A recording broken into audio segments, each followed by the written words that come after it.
Welcome to Real Flix Reviews. We're like a book club for people who hate reading. This month we're doing family films, so I picked the movie Swiss Family Robinson, made in 1960. We also did MacGyver Season 2, Episode 1, called The Human Factor. We bring you movie news, and this week we have Jonathan Charney, James Stevens, and the man with his own stormtrooper, Ryan Preston.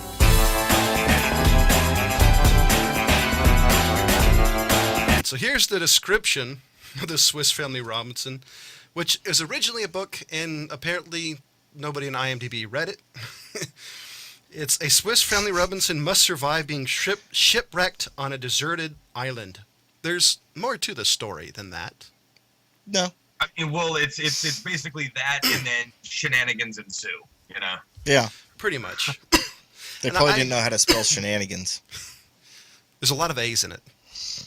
Let's say the funniest thing is originally this was a Disney movie that actually had a cartoon play before it. The DVD version of it actually has that cartoon on it. That's nice. I didn't watch the Yeah, cartoon. back obviously back then. I mean, you know, when they were still doing the "Let's all go to the lobby" thing for intermission. And yeah, I mean, you know, Disney movies were preceded by cartoons.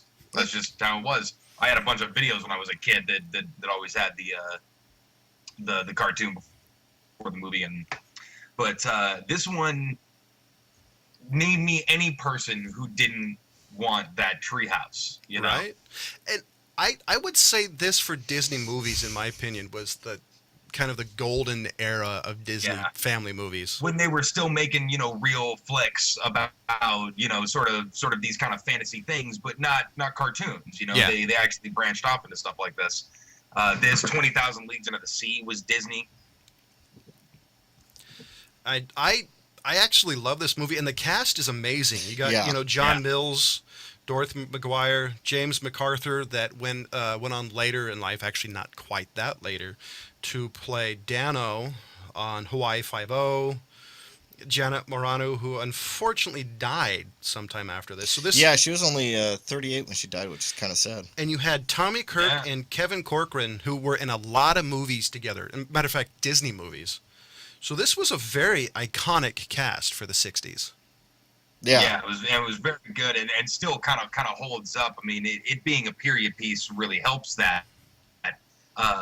And something about, you know, when you're making movies in the 60s about some people on a deserted island, you go so far as to just like build a shipwreck, you know, and build a treehouse, because there is no real technology to help you out. You know, unless you're gonna do the young Frankenstein thing with the castle where they just held up a postcard. Yeah, but the thing is they were actually able to get, like he said, all the amenities that you would want that you would find at that period of time, because wasn't this like the 16th, the 12th century, something like that? 16th, I think it was. I actually don't remember. They were fleeing from been, Napoleon. I mean, somewhere around the age of piracy. Yeah. Anyways, but so we're talking what, mid 1600s? Yeah, I think it about was the there. 1600s. But I liked the ingenuity that they came up with, and it was practical effects. It wasn't like, you know, they didn't really build the sets. They had guys out there literally building the sets to do this. The most amazing thing about this is this was apparently so revolutionary, or so people wanted this so bad, they actually made the damn treehouse in Disneyland. There's still part of it there today. Yeah. And Disney World still has it. I mean, for a while it was named Tarzan's Treehouse or something. Yeah, but exactly. They've changed names over the years, but when I was a kid, James, I mean, you were living down here when you were a kid, and that was the Swiss Family Robinson treehouse. Yeah, they actually had more than just the one little small treehouse. They had like this whole thing that you could go. Yeah, and they actually still have part of it today over by the Indiana Jones ride, where the kids can run up and run around the treehouse thing. But yeah, they had that, and they had the full Pirates of the Caribbean going at that time. Like ship on ship battles and all that crap. But yeah, they really put a lot of effort into the Swiss Family Robinson over at Disneyland, because it was a big thing for many years. I was born 81, and this is 20 years old by then, and they're still running it. So that's to say something about the movie and how much people liked it. This when it comes down to the basic of the movie, I mean, it's a very simple movie filled with archetypes. You have the father character, mother character, etc. But it works really well because it's a very simple storyline, extremely linear, nothing complicated. And it really is a really well done movie. There are some really weird things, like at the end with the pirates, when you have the logs just bounce off of somebody's head. I mean, that's like the coolest part of the whole movie is when they defend their island. Yeah. Man. I mean, you get this like Gilligan's Isle style, with the coconut bombs and things like that. People died in Disney movies back in the day. Oh yeah. Okay. Yeah. But I mean, swashbuckling. I mean, aside from the world's coolest treehouse and catching a tiger and the race with the ostrich and all the animals that they find, then you get pirates. I mean, come on, this movie has fucking everything that you'd ever want. Wait a minute. You mean those pirates died when they fell in that tiger pit? No, they flew out. I thought they just petted it and walked out. No. Not, the tiger. They lived. A couple of them lived. But nobody's living getting whipped off a mountain or being shot. Those muskets, Dude, that chick. That chick, when she pulled that up and shot that shell right off the bat, I mean, like, that's an impressive shot. If you haven't fired a black powder gun with a ball... Those weren't actually muskets, by the way. Yeah, but but you know what I'm saying. Yeah, it's the ball black powder rifles. That was a hell of a shot. Oh, yeah. It's basically, looks like they look like they were shooting Brown Besses, which is one of the guns the British used. He's a Brown Bessie fan. Yeah, I actually have one. So, but it's for some reason it's kind of hard to talk about this movie too much, just because it's not a really in-depth story. Oh no, it's a very that's the thing about kid movies is you don't want a very complicated story. You want something that kids can get into and just have fun with their imaginations running wild with this fantasy lifestyle. And the thing you want to be that kid. You want to catch that tiger and have an elephant as a pet, Yeah. And the thing I think I really appreciate the most, and granted this is a different era than today, is this was a movie that kids could watch and adults would watch at the same time and get the same enjoyment factor. They didn't have to do what they do in Shrek by making very highly inappropriate jokes in it. Yeah. And it was actually well thought out. Granted, it was actually based off a book that was actually pretty good. Yeah. I read the book a long time ago. I don't remember all of it, but I remember a good chunk kid. of it. I have the audiobook somewhere. And it's just... Go figure. Maybe it's next to your Brown Bess. Nope, that's Hang Up. But there are some pretty good quotes in this. One of it made me laugh. This is Father Robinson was, "The world is full of nice, ordinary little people who live in their nice, ordinary little houses in the ground. But don't you ever dream of a house up on a treetop." Besides the fact that it took me a long time to read, that quote always made me laugh. Well, I love the response to it also. Yeah. Well, I thought it was actually kind of cool that they did the tree up top and everything like that, and they actually even try to explain that there was a land bridge and everything. I don't think I'd want to live on a former land bridge, to be honest. Just kind of throwing that out there for any length of time. Well, I thought what they said, there was a land bridge connecting it, not that was a land bridge. Well, he was saying that it was part of the land bridge. Oh yeah. Two different areas is what they were kind of saying, which means that it's kind of shifting plates type thing. I may not have thought about that at the time, but that's kind of what it was. But that's why they were explaining all the different animals that are around. Why there was the elephant, just one lonely little baby elephant. Besides the fact, I think this is filmed on Tobago. I read, so it means they imported most of those things. Yeah, by ship probably. The coolest thing is I read that after Disney stopped filming, they were going to tear it down, and the island actually asked for them to leave it up, and it was destroyed in '63. Yeah, I mean, I'd be looking at them like, I'm sorry, what are these guys doing with these sledgehammers? Oh, they're going to tear down the house. Why? Why on earth? Yeah, no, you're not. Built town, tourist attraction. I chain myself to that thing. You're not tearing that down. Yeah, I mean, actually, if you actually look at all the stuff in those things, like Disney was going all out at decorating and making everything cool, which I really enjoyed.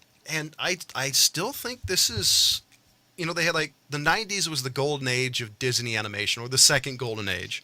I definitely don't think this would be considered the golden age of Disney movies. I mean, granted, they own Marvel, they own other stuff, but Oh, you're talking about that at this time. Okay. yeah. I thought you were talking about Oh no, excuse me. this time wasn't golden age. Well, like now, like back in the 60s, I think this was the golden age of Disney television, golden age of Disney movies. Nowadays, I have a hard time saying that it's the golden age of Disney television and movies, because none of it is their original content. Yeah, I would I say mean, not to say Swiss Family Robinson was, but they put their twist on it. Well, I would say right now Disney has basically created a conglomerate that they own so much stuff. Yeah. I mean, like you said, they got Marvel, they got Pixar, they have I'm missing another one of their art departments. Yeah. They got Lucas. They've always had a couple of things. They've always had Buena Vista. Yeah. A couple of little studios. Well, obviously it ended up as Time Warner and then Warner Independent Pictures, which is now something else I can't remember. But they've always kind of had their. Hello, Ryan. Surreptitiously in other things or in other types of filmmaking, but Disney. Yeah, I mean, but at this time, they were competing with MGM. They were competing with Warner Brothers, and Paramount as well. Yeah. So they had a lot of companies that they were fighting against. So I think they put more effort into their films. Like and Disney themselves. Disney was always good at the escapism kind of thing, Yeah. And Disney was really innovative. I mean, if you take a look at the puppet from 20,000 Leagues Under the Sea, for example, or they were the first company that did audio animatronics. So this, come at innovation level, this movie wasn't high end, but No. it still left you going, hey, this is neat. Yeah. I mean, the props. I mean, still, even in the '60s, few studios had as much money to whip around as Disney. Yeah. So they had the production value. Yeah. I think a lot of it too was Disney was willing to risk it, because he risked everything on Snow White. Well, So I I mean, think that was something they at that point realized that if they did the right thing, they'd get a really good return. Yeah. I mean, well, Walt was still alive during this time. They were already a brand. They already had the theme park for what, 6 years when this came out. So they had really established themselves. So but he was still ambitious in. Oh no! Every time you get into things. I know. And original Disney. Yeah. No, totally. But I mean, as far as the studio stuff that they put into it, the practical effects, and when I say studio, obviously they didn't do it in a studio, but I'm talking about the set design. Yeah. And the way they filmed everything and showed the different parts of the island as well as they did. Like you have the kid kind of hunting the tiger for a little while. I think the characters, they didn't really have a lot of depth to them, but there wasn't much depth that was needed. Like you said, Yeah. you have the father, the son, the random girl that shows up. Because you had the geek, you had the kind of the muscle guy, you had the little kid, you had the token woman, you had the mother, the father. I mean, it was very archetype. There was pretty much no character that was separated from the typical characters. Yeah, there wasn't anything that was like spectacular. There didn't need to be over well acted scenes. But I think they still were well acted, because at the time, we're going back to the time period, not very many films were being put out. So a lot of the actors had to put more effort into the roles that they were doing, because if they flopped, they flopped. There was, like I said, there's not a lot of movies out. Like they didn't have 6 movies. God, where are we at? 10 movies a month now that get released? And I would say, just like 12 Angry Men, granted it's a tad bit different, the archetypal characters, they're well written enough that they carry itself. This is a little bit more of a simple movie, so you don't need as much depth to it. But this is proof that having a typical character, it will work if you do it right. Yeah. I mean, what do you think, Ryan? Yeah. I'm hard pressed to think about something about this movie that wasn't right or wasn't just incredibly magical. Not even for the time, but now. I mean, almost 60 years later. Oh yeah. I mean, what are we at? 56 years. And this movie holds up. I mean, I think you can show this to a kid, and aside from a little bit of pacing, I mean, I think a kid's gonna look at this and be like, "Oh shit, look at all the cool animals. Oh, what are they doing now? Oh shit, is that a tiger?" You know, whereas nowadays they're looking at, you know, CGI tigers, and sure, it looks beautiful and people win awards for it, but it's not a tiger. Yeah. Yeah. You know, it's not a tree house. It's not this shipwreck with these pirates and coconut bombs. You know, it's funny you mentioned timing. When I was a kid, I thought parts of this movie were slow. As an adult, I realized this movie was really fast-paced. Yeah, I think the probably parts that you thought were slow was the brothers having their issues and Oh, yeah. spat Right. and all that crap, but that's because you were too young to give a shit about the relationship between them and the troll. And that relationship thing I'm thinking of, I think that was the part for the adults. Something for the adults to latch onto, or maybe young teens. Yeah, it's young teens. Because it's all about like, oh, well, who would you be in that? Well, obviously I would have been the kid, you know, because I was young, and my dad would have been sitting there like, oh wow, there's another girl on the island. Oh, I have 2 boys. Well, that's going to be interesting. And they have the same reactions, you know. Cut her in two. It's just human beings in that situation. Yeah. Cut her in two. Are we all of a sudden Solomon? That's wondering if you're going to get that. Since I picked this, I'm going to go first. In all honesty, this is probably one of my all-time favorite movies, so I might be a tad bit biased. But for me, this is a 5 out of 5. This is simple. It's entertaining. It's proof you don't have to have a complicated movie to have it entertaining, which is something I think modern movies forget. I could see that, but you know, I gotta say, you know, for me, it had a lot of fantasy elements to it as a kid, and I think if I really was just going off, it'd be like nostalgia. But you know, I don't know, I can't go that high. I think I gotta leave it at about a 4. I was thinking you'd do that. Man, I actually I sort of agree like 100% with. Wait, hold John. on. We actually have a call. Oh shit. Hello. I'm damn. Hey, this is the old guy. Hey, there's an old guy. How you guys doing? Good. Hey, So it's been a while. What show are you doing tonight? Swiss Family Robinson. Oh my. Apparently, the old guy doesn't watch the show either. Or read the post. No, actually, I knew. I just thought I decided to help you plug your show a little bit more. Hello. Okay. So- hey, Rob, I got a question for you, man. All right. 1960, this movie comes out. I imagine you've seen it. Yes. A lot, trust me. No, not Disney, a lot. because I'm looking for kind of what it was at the time. You know, like what the feeling was. I mean, how old were you in 60? Well, so I would have been 17. Sorry, Ryan froze. Okay. Oh no, I didn't. I just didn't hear what he said. What time? How old were you? I would have been 8 years old. 8 years old. Oh, so I mean that would have been like the perfect time to see it. I mean, Yeah. like what was Disney to the general public? What was this movie when it came out? Oh, it was one of these kind of movies for all of us that was amazing. The effects, the color, the music, everything that went along with it was, as a kid, was one of those things you went, how cool is this adventure?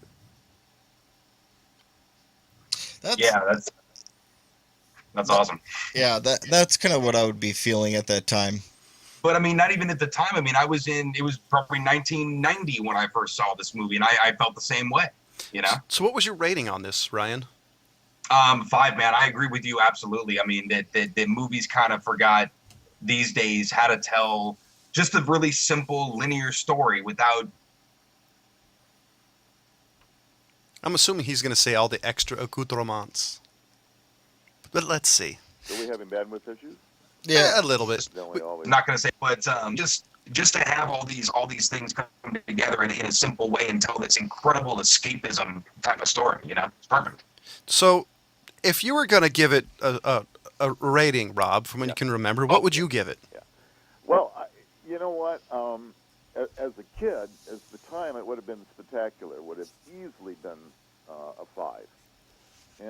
And maybe as an adult, and since I didn't sit down and rewatch the movie again, I'm going to say that I'll stick with my memories, and I'm going to give it, for the period of time this movie was made, and for, I think, all the advancements they made, and for the storyline and everything they put together, I'd give it a 5. Hey, sweet. Rob, this movie holds up, man. Watch it again. Great. Somebody you know owns it, so he'll let you borrow it. Okay. Yes, I do know. So I just wanted to jump in and say hi to you guys, give you my opinion on that. I wanted to make sure that your audience watches Crime Beat coming up on Wednesday with Sheriff DeAugustini. If you guys can help get that plugged, it's an important show. A lot of things are going on in El Dorado County as far as budgets for the Sheriff's Department and other public safety. Oh, so cool. it's an important thing on my show, Crime Beat, on Wednesday at noon. We'll be live with the Sheriff. So we look forward to that. And I'm glad I was able to give a 2 cents worth of something that I loved as a child, and I'm glad you guys liked it as well. I'm glad it held up. Thank you. It does. Thanks for giving a call. Good to hear from Rob. All right, guys. Well, you have a good show, and I'll pop in from time to time and say hi. Awesome. Sounds great to me. Hold on. All right. Yeah. Bye. Hey, so the old guy didn't forget how to use a phone. So, just want to let you know. Old guy tech. True. Let you know we do have a Facebook page. You love us. Do you hate us? Hey, you could even tell us we suck. Just be a little bit more creative about it. Also, you can pause for the cause and donate to Old Guy Tech TV and Real Flix Reviews to help keep the lights on. And the other thing is, we now are also an audio podcast. You can catch us on Stitcher and the other ones on there, Podbean, iTunes, and more. Make sure you give us a listen, please. And better when you don't have to look at us. Right. At least for Ryan. And so there is some interesting movie news. My favorite one is fan fiction about Incredibles 2. How the next villain might be everybody's favorite Scarlet Speedster, Dash. What do you think? All right. Ryan? That's everyone's favorite. It is Wait, Disney. hold on. This is fan fiction for what? This is Incredibles. This is for the Incredibles 2. This is their one of their Disney's second or Pixar's first superhero, and they're going to say they're thinking that Dash could actually be the villain in the next one because he's always being told not to speed, not to do this, not to do that. So say he's a possibility if he's going to be the next bad guy.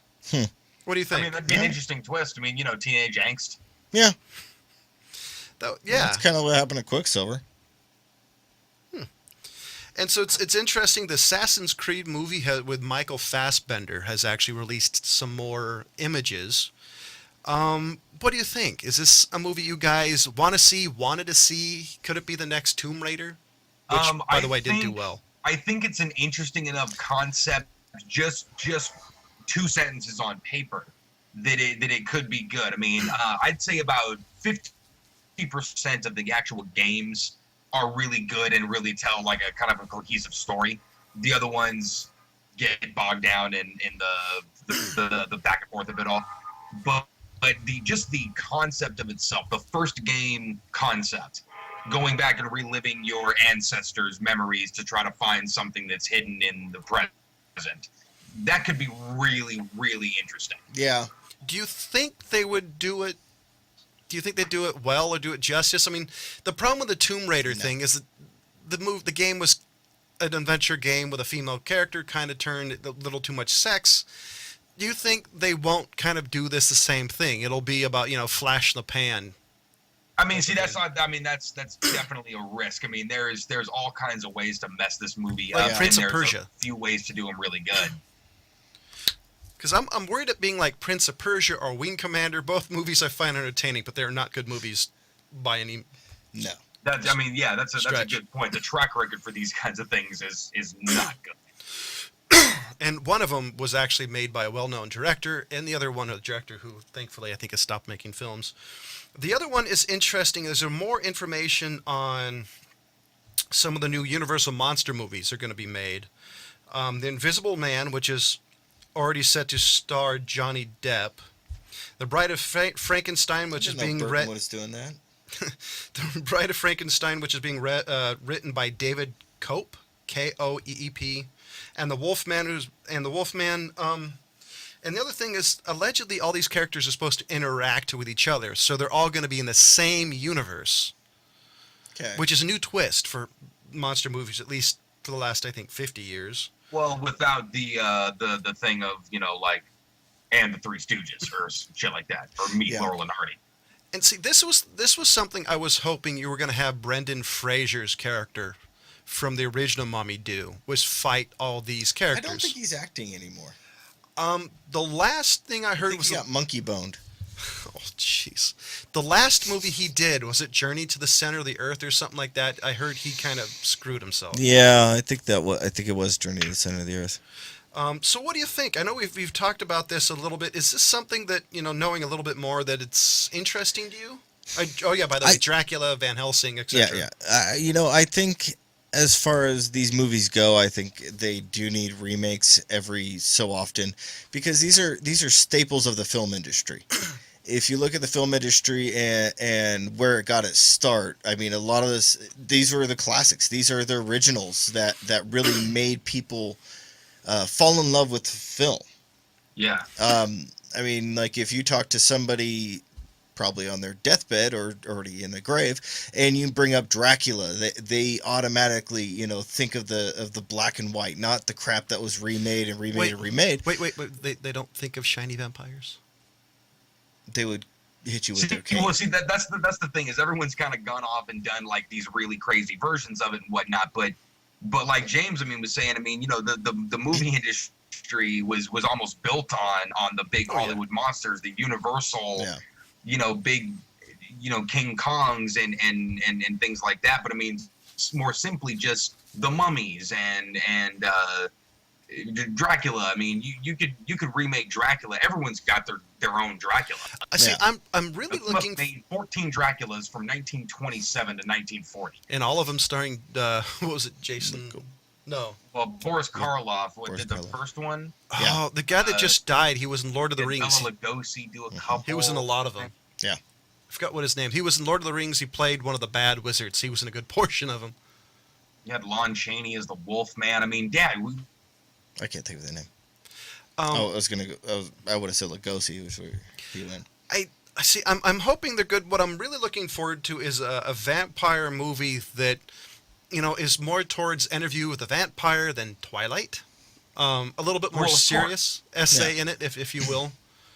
And I'm looking for something even between. Just tell me the Dracula story again. Yeah. And by the way, let's have a decent one, not like Jack. Yeah, was it not Dracula 2000. Or Chained? Well, there was a recent one too that was even bad. I think you're talking about Dracula Untold. Whatever it is.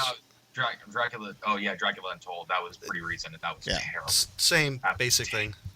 Yeah, I watched it just because I'm a Dracula fan, but yeah, it was not good.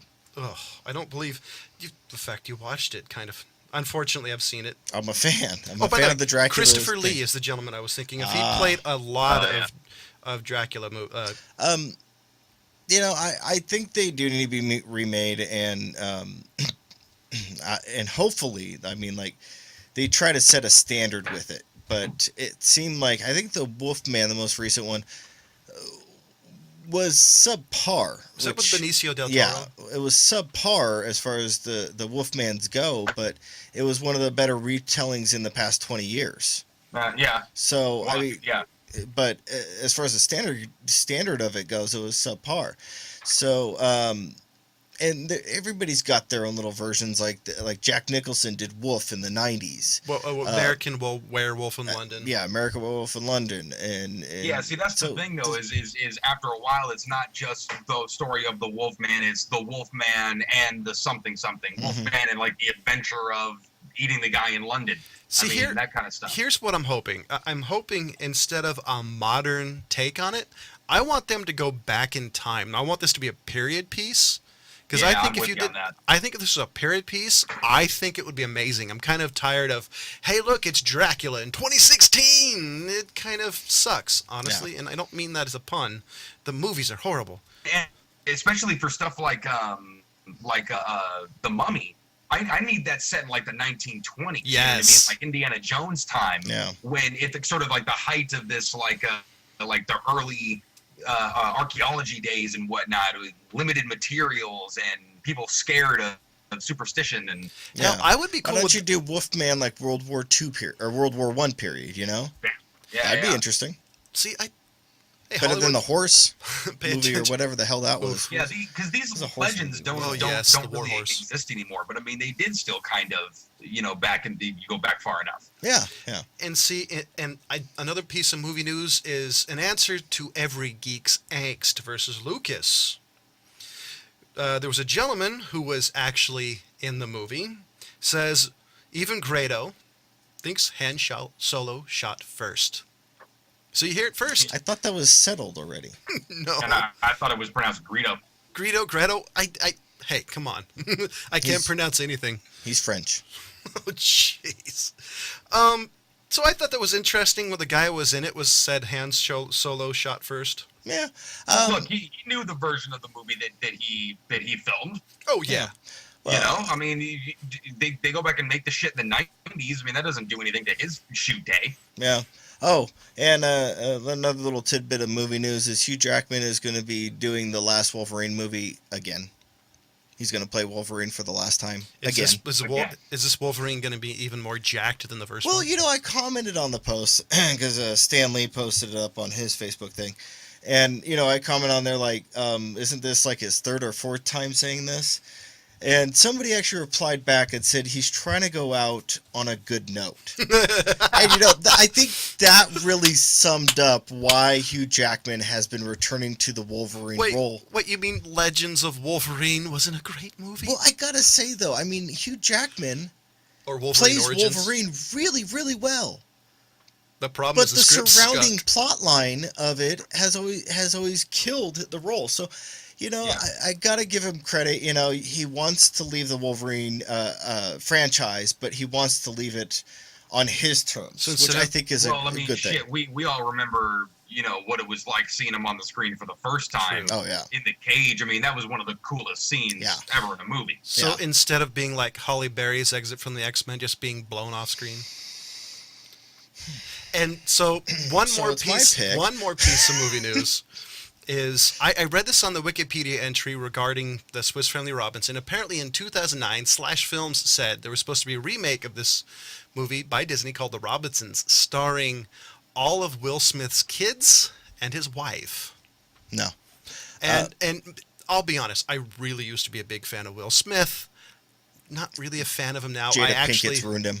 I actually think it's time for Will Smith to go away. Even though I'm looking forward to see how... hold on.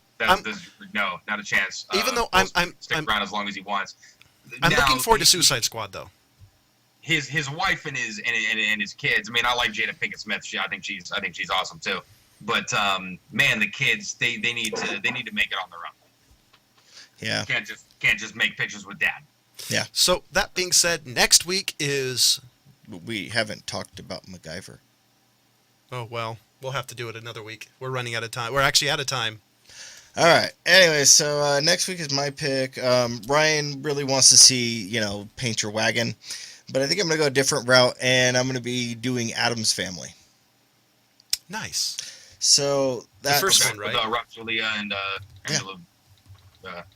Angela Bassett. Angela Houston. Yeah, Angela Houston. Close enough. Bassett? Really? So we're going to be doing Addams Family that came out in 94, I believe it was. I had it pulled up, but I had to go back to here because the episode I'm going to be doing is The Shield, Season 1, Episode 4, Dog Days. Dig it. Cool. So, there we go. And so, unfortunately, we ran out of time to talk about this week's TV show. Yeah, that's what happens. And 91, I'm sorry, people. And I gave the Swiss Family Robinson, made in 1960, a 5 out of 5. James gave it a 4 out of 5. Ryan gave it a 5 out of 5. And the old guy popping out of the ethereal via cell phone or landline or smoke signals gave it a 5 out of 5. And as always, thank you for watching. Goodbye.